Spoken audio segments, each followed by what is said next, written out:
नमस्कार विद्यार्थी मित्रांनो, तुमचं पुन्हा एकदा स्वागत आहे आपल्या YouTube चॅनलमध्ये. आपल्या सर्वांची इच्छा असते, की एक एम-पी-एस-सी म्हणून चांगलं पद घेऊन आपल्या समाजामध्ये मान-सन्मान मिळावा. ओके. ह्या एस-टी-आय पदासाठी खूप लोकं काय करत असतात, आपल्या एम-पी-एस-सी महाराष्ट्रामधून काय करत असतात, फॉर्म भरतात. लाखो विद्यार्थी फॉर्म भरतात. पण आपल्याकडे काही अशा 200-300 जागा असतात, ज्या मुलांना काय होतात, अलॉट होतात.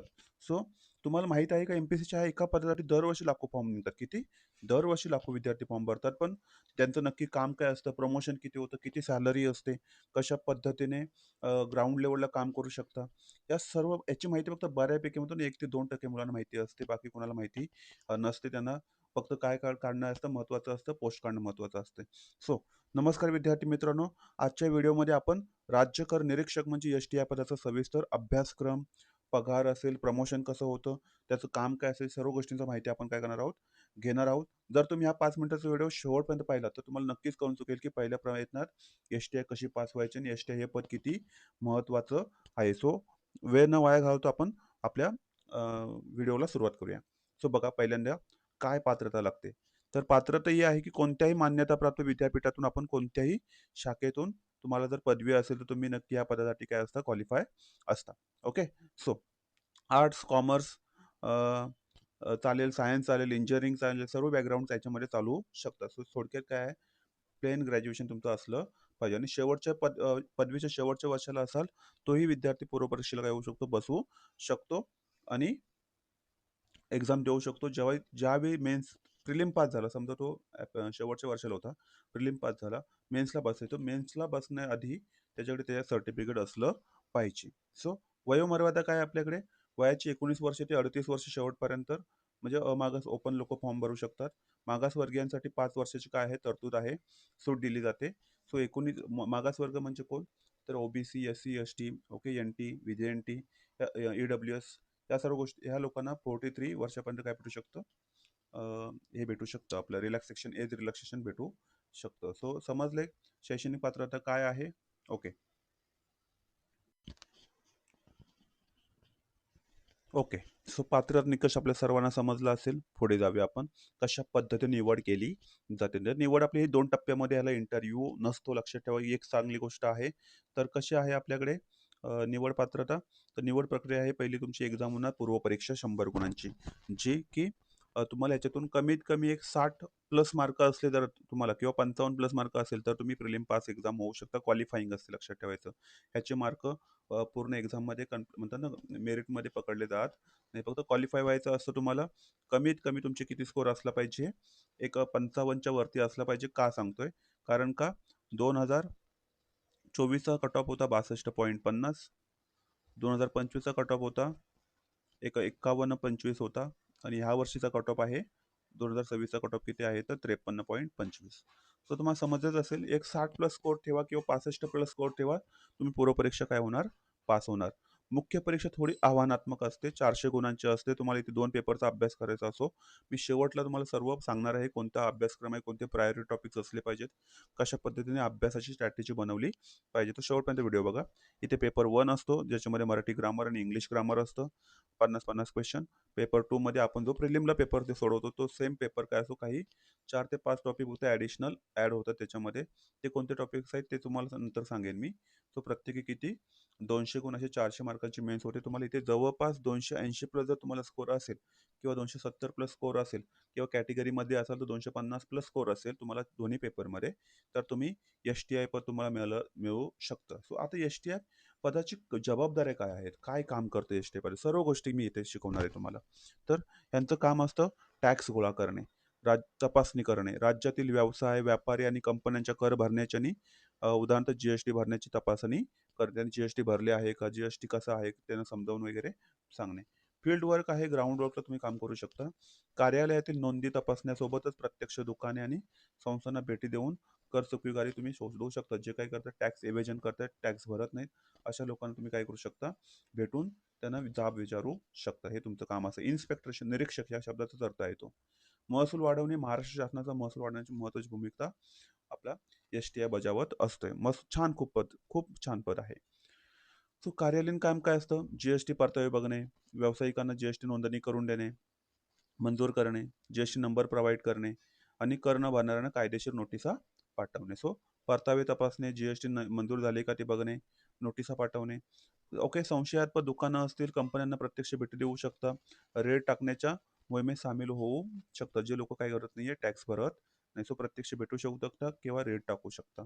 पुढे वाहनांची तपासणी केली जाऊ शकते. ई-वे बिल तपासू शकता. ई-वे बिल म्हणजे काय, ज्या ठिकाणी 50,000 पेक्षा जास्त माल असतोय, तो विक्रीसाठी एका राज्यातून दुसऱ्या राज्यात पाठवला जातो. त्यावेळी तुमच्याकडे ई-विल बी असणे, ई-वे बिल असणं महत्त्वाचं आहे. सो हे सांगायचं तुम्हाला. तर ह्या सर्व तुम्ही काम करू शकतो. अजून काय काम करू शकतो एस-टी-आय? तर थकबाकीदार जो काही टॅक्स भरत नाहीये, त्यांच्याकडनं टॅक्स वसूल करून महाराष्ट्र शासनाचा महसूल वाढवण्यामध्ये आपल्या एस-टी-आयची काय असते, महत्त्वाची भूमिका असते. एक सामाजिक कार्य करतोय आपण, असो की सरकारच्या तिजोरीमध्ये आपण काय करतोय, वाढ करत असतो. कायदेशीर मदत, कर बुडवणाऱ्याविरुद्ध पुरावे गोळा करून केस फाईल तयार करू शकतो निरीक्षक. पुरावे जमा करायचे की ह्यांनी टॅक्स भरलेला नाहीये आणि पुरावा गोळा करणे आणि त्याची केस फाईल तयार करणे. अजून काय, बघा यांचे कामाचे तास कसे असतात. तर सकाळी आपले 9:45 पासून संध्याकाळी 6:15 पर्यंत अशी निश्चित वेळ असते. असं काही ओव्हर टाईम वगैरे इथे नसतोय. लक्षात ठेवा, आपण सरकारी अधिकारी आहोत. आठवड्याला शनिवार रविवार सुट्टी असते, तसेच सर्व शासकीय सुट्ट्या यांना मिळत असतात. महसूल विभाग आणि पोलिसांसारखी 24 तास ड्युटी नसते. यामुळे वैयक्तिक आयुष्यासाठी उत्तम हा वेळ मिळतो. म्हणून ही पोस्ट ही बेस्ट असते. मुलांचं स्वप्न असतं की आपल्याला काय भेटावं, एस-टी. फक्त मार्च महिन्यामध्ये थोडंसं, जेव्हा मंथ एंड असतो किंवा इयर एंड असते, तेव्हा वर्ष संपत असल्यामुळे, आर्थिक वर्ष संपत असल्यामुळे कामाचा ताण वाढलेला असतो. पण ठीक आहे ना, तेवढं आपण काम करू शकतो, कारण का इयर एंड आहे. ह्याचं प्रशिक्षण जेव्हा तुमची निवड होईल, त्याचं प्रशिक्षण यशदा पुण्याला होतं. ओके, वस्तू आणि सेवा कर विभागाच्या स्वतःच्या प्रशिक्षण केंद्रात होतं. दोन्ही ठिकाणी होऊ शकतं. साधारणतः 6 महिने किंवा 1 वर्षाचं ते प्रशिक्षण असतं. प्रत्यक्ष कर कायदे शिकवले जातात, ऑडिटिंग शिकवलं जातं, कार्यालयीन कामकाजाचं प्रत्यक्ष प्रशिक्षण दिलं जातं. की 6 ते 1 वर्षाचं प्रशिक्षण असू शकतो. लवकरात लवकर ही पोस्ट घ्या आणि याचा एक्सपिरियन्स घ्या. खूप छान एक्सपिरियन्स असते. या पदासाठी मुलाखत नसते, ही चांगली गोष्ट आहे. केवळ 2 टप्प्यात ही एक्झाम होते. मगाशीच म्हटल्याप्रमाणे 100 गुणांची पूर्वपरीक्षा, जी पात्र होण्यासाठी असते फक्त, आणि 400 गुणावर तुमचं मेरिट लागत असते. ओके, नकारात्मक गुण कसे आहेत आपल्याकडे, तर एका क्वेश्चनला 0.25 असे वजा केले जातात. एवढंच लक्षात ठेवा. एक जर क्वेश्चन तुमचा चुकला तर 0.25 गुण काय होतात, वजा होतात. म्हणजे टोटल 1.25 क्वेश्चन मार्क काय होतात, कमी होतात. हा, तर सर्वात महत्त्वाची गोष्ट, प्रमोशन कसं असतं. या पदाचं प्रमोशन खूप छान आहे मित्रांनो, अतिशय छान आहे. म्हणजे तुम्ही 10 ते 12 वर्ष, तुम्ही जी राज्यसेवेतून पोस्ट भेटते, तुम्हाला 10 ते 12 वर्षात भेटू शकते. सो एकदा एस-टी-आय म्हणून रुजू झाल्यानंतर तुमच्या कामगिरीनुसार किंवा अनुभवानुसार खालीलप्रमाणे पदोन्नती होते. ती कशी होते, तर पहिले जेव्हा तुम्ही लागू होता, तर तुम्ही राज्यकर निरीक्षावर असता, एस-टी-आय पदावर असता. नंतर सेल टॅक्स ऑफिसर होऊ शकता. एक 5 ते 6 वर्षांनी किंवा 6 ते 7 वर्षांनी तुम्ही काय होऊ शकता, राज्य कर अधिकारी होऊ शकता. नंतर तुम्ही क्लास 1 तुम्हाला दर्जा लागेल. इथपर्यंत तुम्हाला क्लास 2 दर्जा असतात. इथपर्यंत हे 2 जे आहेत, हे क्लास 2 चं पद आहे. आणि जेव्हा तुम्ही सहाय्यक राज्यकर आयुक्त म्हणून तुमची काय होईल, नियुक्ती होईल, तेव्हा तुम्हाला क्लास 1 चा दर्जा लागेल. म्हणजे तुम्ही जे राज्यसेवेतून पद भरलं जातं, एसी एस टी, ते तुम्ही डायरेक्ट तुम्हाला प्रमोशनने भेटू शकतो. नक्कीच भेटतंय. आणि शेवटचं तुमचे काय असेल, तर राज्य कर आयुक्त म्हणून तुमची नियुक्ती केली जाऊ शकते, deputy commissioner of state tax. Okay, तो खूप चांगले महत्त्वाचे, चांगली कामगिरी करत राहा, प्रामाणिकपणा दाखवा, सातत्यपूर्ण अध्ययन, हेच आहे ह्याचे काय आहे, तुम्हाला पुढे पुढे नेऊ शकतं. सो परत आपण डिटेलमध्ये बघूया कशा पद्धतीने पे स्केल वगैरे असतो. तो जे पहिलं पद आहे ते आपलं राज्यकर निरीक्षकाचं आहे, ज्याच्यामध्ये वर्ग गट ब हे आपलं काय आहे, पोस्टिंग असते आपली, अराज्यपत्रित असते, नॉन गॅझेटेड असते. ह्याच्यामध्ये तुम्हाला जो काय पे स्केल दिला जातो, तो S14चा असतो. म्हणजे 38,000 तुमचा स्टार्टिंग पेमेंट असतो आणि 1,022 हा मॅक्झिमम असू शकतो.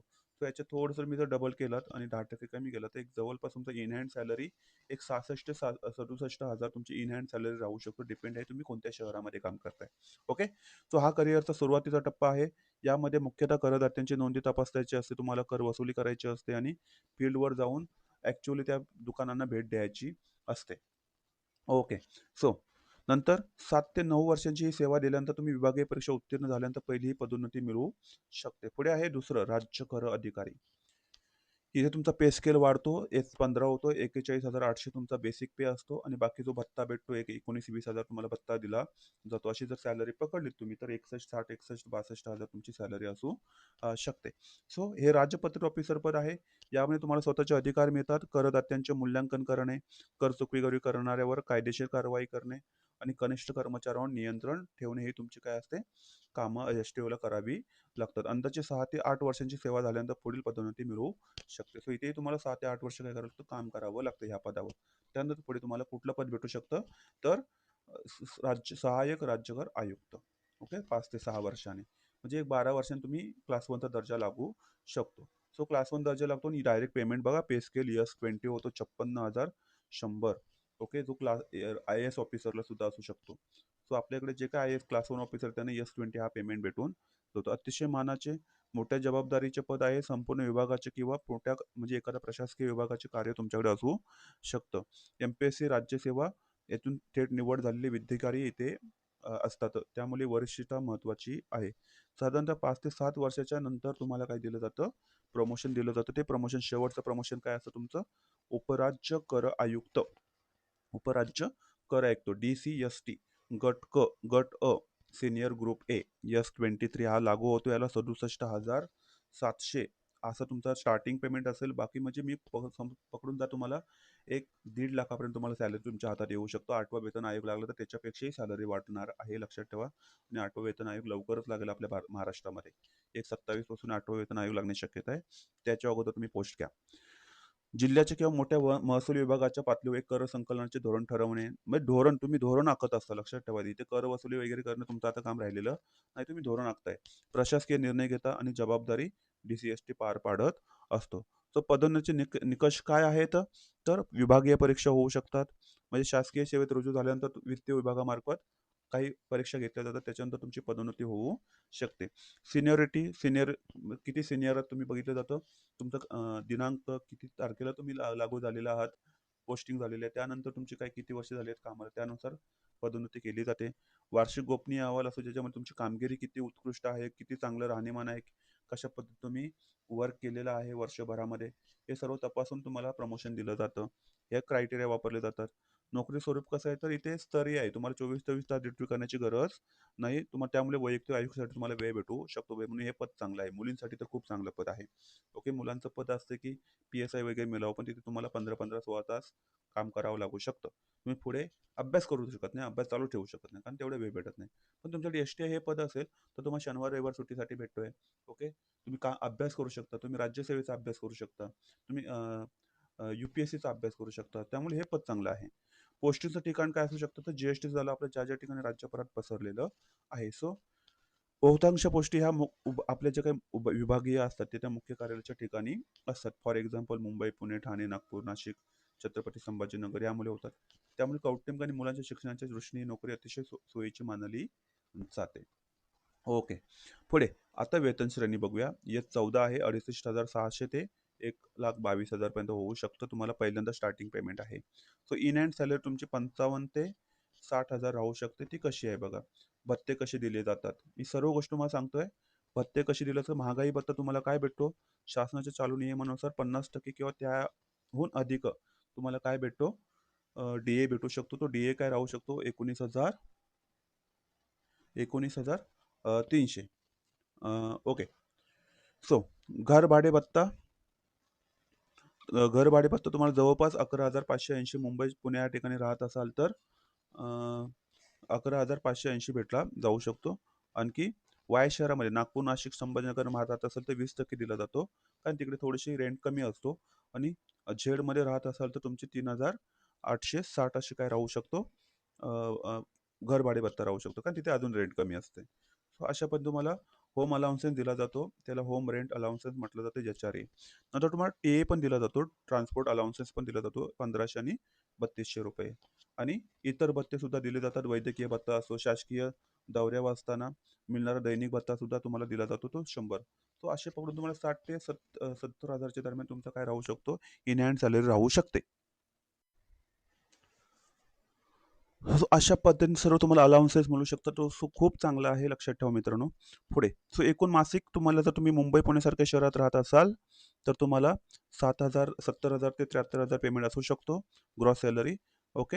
66,000 ते 68,000 तुम्ही दुसऱ्या टप्प्यातल्या शहरामध्ये राहत असाल नागपूर त्या साईडला आणि इतर शहरामध्ये राहत असेल तर 62,000 ते 64,000 पेमेंट होऊ शकतो. आता काय आपल्याला याच्यामध्ये डिडक्शन होतं. तर राष्ट्रीय पेन्शन NPSमध्ये तुमचं काय होऊ शकतात 5,700 म्हणजे 10% रक्कम तुमची कापली जाते. तर 5,700 रक्कम कापली जाते. व्यवसाय कर प्रोफेशनल टॅक्स कट गेला तर ₹250 आणि शासकीय कर्मचारी विमा तुमचा ₹360 कट केला जातो. सो हातात येणारा पगार मोठ्या शहरांमध्ये मुंबई पुण्यासारख्या तर 62,000 ते 65,000 जे मी म्हणत होतो. इतर जिल्ह्यांमध्ये 61,000 आणि लहान तालुक्यांच्या ठिकाणी असाल तुम्ही तर 54,000 ते 56,000 आणि ते वर्कलोड पण थोडा काय असतो कमी असतो तो लक्षात ठेवायचा. कारण की इकडे रेंट पण जास्त असतात ना मोठ्या शहरांमध्ये. तर तुमचा तो काय जो एचआरए आहे तो कमी होत जातो. तो शासकाच्या जे काय आहे वेळोवेळी होणाऱ्या वाढनुसार पगारामध्ये आणखी वाढ होत असते. 8वा वेतन आयोग लागला तर तुमचा हाच पगार starting payment in hand salary तुमची 1,00,000 जाऊ शकते. ओके. सो काय कशा पद्धतीने सिलेबस वगैरे आहे आपला हा गट ब आणि गट क साठी तो प्रिलिम परीक्षा तुमची किती मार्काची होते? तर 100 मार्काचे होते. तुम्हाला इथून जवळपास 65 पेक्षा जास्त मार्क आणले तर तुम्ही सेफमध्ये असता. तुम्हाला अजिबात टेन्शन घ्यायची गरज लागत नाही. याच्यासाठी अभ्यासक्रम काय आहे तर इतिहास आहे. इतिहासामध्ये तुम्हाला महत्त्वाचा आहे महाराष्ट्राचा इतिहास. त्याच्यामध्ये समाज सुधारकांवर जास्त भर द्यायचा. आपले आपले जे काही वर्तमानपत्र आहे, सामाजिक संस्था आहेत, जसं की प्रार्थना समाज, परमहंस समाज, सत्यशोधक समाज, मानवधर्म समाज यांचा अभ्यास तुम्ही चांगला करून ठेवा. इंडियन नॅशनल काँग्रेसचा अभ्यास चांगला करून ठेवा आणि 1857चा अभ्युठाव आणि गांधीयुग यांचा जरी अभ्यास केला तर तुमचं जवळपास 10 क्वेश्चन करेक्ट होऊ शकतात. भूगोलामध्ये महाराष्ट्र भूगोलावर जास्त फोकस ठेवा. पृथ्वी जगातील विभाग आहेत, हवामान आहे, अक्षांश, रेखांश आहे, जमिनीचे प्रकार आहेत, पर्जन्यमान आहे, त्याच्यावर तुम्ही जास्त फोकस ठेवला पाहिजे. यांच्या तुम्ही नोट्स काढून ठेवा. अर्थव्यवस्था आहे, चालू घडामोडी, राज्यशास्त्र, कलम चांगली पाठांतर करून ठेवा. सामान्य विज्ञान, अंकगणित आणि बुद्धिमत्ता चाचणी 20 क्वेश्चन इथे असतात. ओके. इथे 10 क्वेश्चन असतात. इथे प्रत्येकी 15 क्वेश्चन असतात आणि इथे टोटल 20 क्वेश्चन असे तुम्हाला टोटल 100 क्वेश्चनची एक्झाम होते. ओके. सो मेन्स तोच आहे जो गट क ला तुमचा सिलेबस आहे तोच काय आहे मेन्सला बी ला सुद्धा काय आहे सिलेबस आहे तुमचा मराठी पेपर आणि इंग्लिश असे 2 पहिले पेपर होतात. त्याच्यावर तुम्हाला जवळपास 150 पेक्षा जास्त स्कोअर करता आला पाहिजे. आणि दुसरा पेपर तुमचा होतो सामान्य क्षमता जनरल स्टडीज ज्याच्यामध्ये सामान्य बुद्धिमत्ता, चालू घडामोडी, अंकगणिती हे 2 ॲक्ट्स असतात. आर-टी-आय आणि आर-टी-एस ॲक्ट असतो. ओके. नंतर भारतीय संघराज्य व्यवस्था, आधुनिक भारताचा विशिष्ट महाराष्ट्राचा इतिहास आहे. भारताचा आणि महाराष्ट्राचा भूगोल अभ्यास करावा लागतो तुम्हाला. पर्यावरणाचे थोडेसे 4 क्वेश्चन असतात. सामान्य विज्ञानाचे क्वेश्चन असतात 10 आणि अर्थव्यवस्थेवर तुम्हाला 10 क्वेश्चन विचारले जातात. असे 100 मार्काची काय होते एक्झाम होते. ओके. सो महत्त्वाची पुस्तकं बुक लिस्ट काय असू शकते यासाठी तर मराठी व्याकरणासाठी तुम्ही काय यूज करा मोरा वाल्मी सरांचं पुस्तकं यूज करा. इंग्लिशसाठी बाळासाहेब शिंदे किंवा पार्लँड सोरी किंवा एम.जे. शेख आणि याच्यासाठी तुम्ही झिरो एरर हे पुस्तक काय वापरू शकता. मी काही कुणाचं प्रमोशन करत नाहीये. झिरो एरर तुम्ही पी-वाय-क्यूसाठी यूज करू शकता. ओके. आपल्यासाठी आपलं कायझेन पुस्तक आहे. ओके. इतिहास समाधान महाजन सरांचे दोन्ही पाठ घ्या आणि 9वी आणि 11वीची दोन्ही पुस्तकं वाचा. भूगोलासाठी अवधूत चौधरी सर आहेत आपले किंवा मी तुम्हाला माझ्या नोट्स प्रोव्हाईड करेन. नक्कीच मी ती पुस्तक तुमच्यासाठी घेऊन येईन आणि तुम्ही एक मॅप रीडिंग करू शकता. सौदे सरांचं जे मॅपचं बुक आहे. राज्यशास्त्र एम लक्ष्मीकांत किंवा रंजन कोलंबे सरांचं पुस्तक वाचा. एस-टी आपल्या अर्थशास्त्रासाठी एस-टी या मुख्य परीक्षेसाठी तुम्हाला महत्त्वाचं आहे. किरण देसले, रंजन कोलंबे सरांचं पुस्तक वाचा. सामान्य विज्ञानासाठी सचिन बस्के किंवा अनिल कोलते सरांचं पुस्तक आहे. अंकगणितसाठी पंढरीनाथ राणे आणि नितीन महाले किंवा आपले सचिन ढवले सर. चालू घडामोडीसाठी परिक्रमा किंवा आपलं सिम्प्लिफाईड पुस्तक असेल आणि करप्रणालीची काही कायद्याची गरज नाही ते आता नाही आहे. ओके. सो किंवा कायद्यांसाठी तुम्ही पुस्तक कोणतं वाचा आर-टी-आय आणि आर-टी-एससाठी आपल्याकडे जे पुस्तक आहे किंवा मी माझ्या नोट्स तुम्हाला प्रोव्हाईड करेन टेलिग्राम चॅनलला तुम्ही जॉईन व्हा त्याला. लिंक त्याची डिस्क्रिप्शनमध्ये असेल.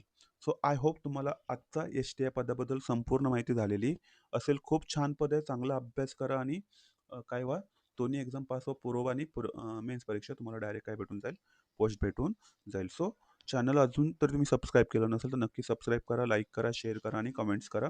जर व्हिडिओ आवडला असेल तर इंस्टाग्रामला तुम्ही फॉलो करू शकता मला आणि टेलिग्रामला माझा PDF पाहिजे असेल टेलिग्रामला तुम्ही जॉईन होऊ शकता. सो आय होप तुम्हाला हा लेक्चर समजला असेल. धन्यवाद. जय हिंद, जय महाराष्ट्र.